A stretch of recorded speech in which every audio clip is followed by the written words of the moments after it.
Hi, this is Steve with Ink Miser and ShopDieSub.com. We're going to do a demonstration here to first of all refill some HP cartridges. These are HP 97 and HP 94 black. The 97 is the color. Here is an excellent reason why you want to refill. First of all, this is a black HP cartridge. We cut the top off just to see exactly how much ink there is in actual fact in one of these cartridges. As you can see, the sponge is not even full. I'll go ahead and pull that sponge out.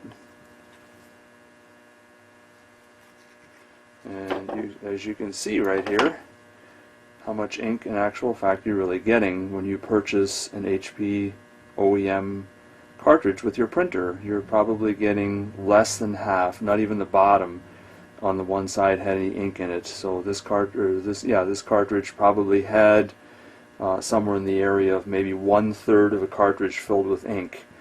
I don't know what you pay for these new, but I probably guess about $15 to $20 for a new one of these. Here's another HP black right here, and we'll take this one out and just see what it's got in it.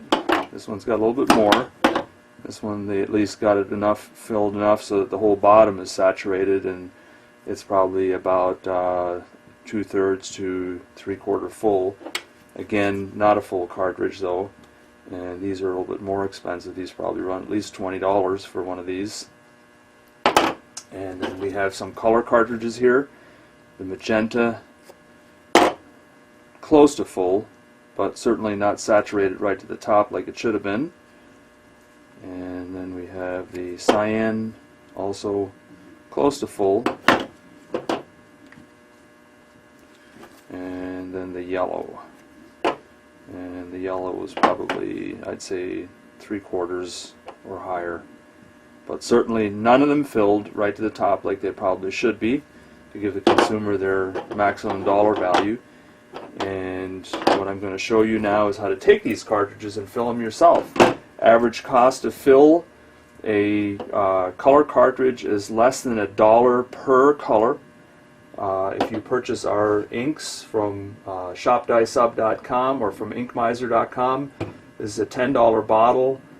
You will get probably somewhere in the area of 10 to 12 refills on one color cell, so you're looking at less than $1 per fill.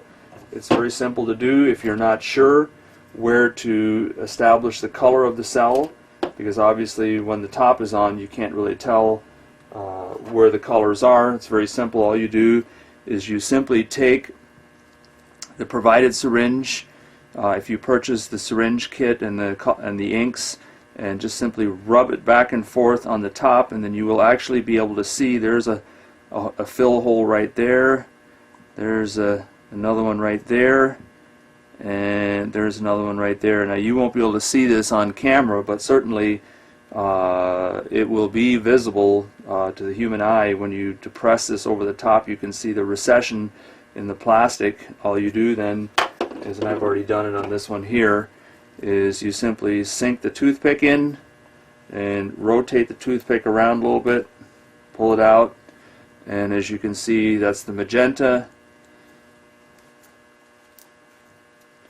that's the cyan, and obviously the last one would have to be the yellow. Very simple way to test. You won't be able to see the yellow because it's very pale, so it doesn't show on the camera, but I can see that it is yellow.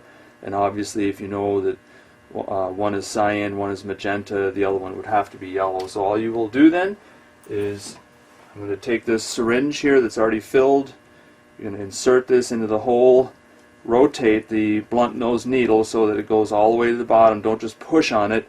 If you simply push on it, then all you're doing is you're just forcing the sponge down, just like if I were to do this right here.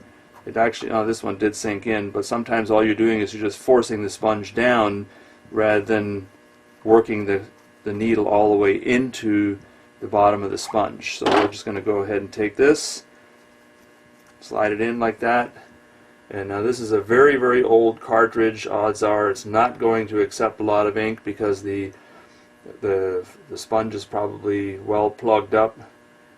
It is taking some, but we'll go ahead and See how much we can get into the yellow here. And once the ink starts to flow out the top, just draw back on the plunger and remove about a half a cc, because you don't want to fill it right to, like this, overflowing. Pull a little bit back out again, like that. Take the paper towel, wipe it off, and then just simply take a piece of Scotch tape. Make sure you do not cover the little vent. I'll point to these right here. These are the actual air vents where air flows in through a maze of little tiny lines and actually feeds the cartridge the air that it needs in order for the ink to be able to flow out the bottom. So make sure these little recessions right here are not taped over, otherwise ink will not flow from the bottom of the print head. And then once you do that, you go ahead and fill these accordingly, also according to their color, magenta and cyan, so that you have all three colors filled. And if the cartridge is relatively new, you will want to go ahead and just let it sit for maybe a half an hour. Don't set it on a paper towel, because it will wick all of the ink out of the cartridge. Now this one will not wick because this is a very old cartridge, and odds are you won't get anything to come out of it. But if you set this on a non-porous surface, face down, the ink will have a chance to work itself all the way down to the nozzles at the bottom, and then after about a half an hour, then you can go ahead and just set it on top of a paper towel, and it will wick some ink out so that you make sure that you get ink at the print head, and then you're ready to install it. All these items can be purchased at inkmiser.com. That's inkmizer.com, and or shopdiceup.com. And like I say, this bottle is $10. This is actual ink specifically designed for the HP printers. We also carry inks for the Epsons and Canon printers as well. Thank you. Bye-bye.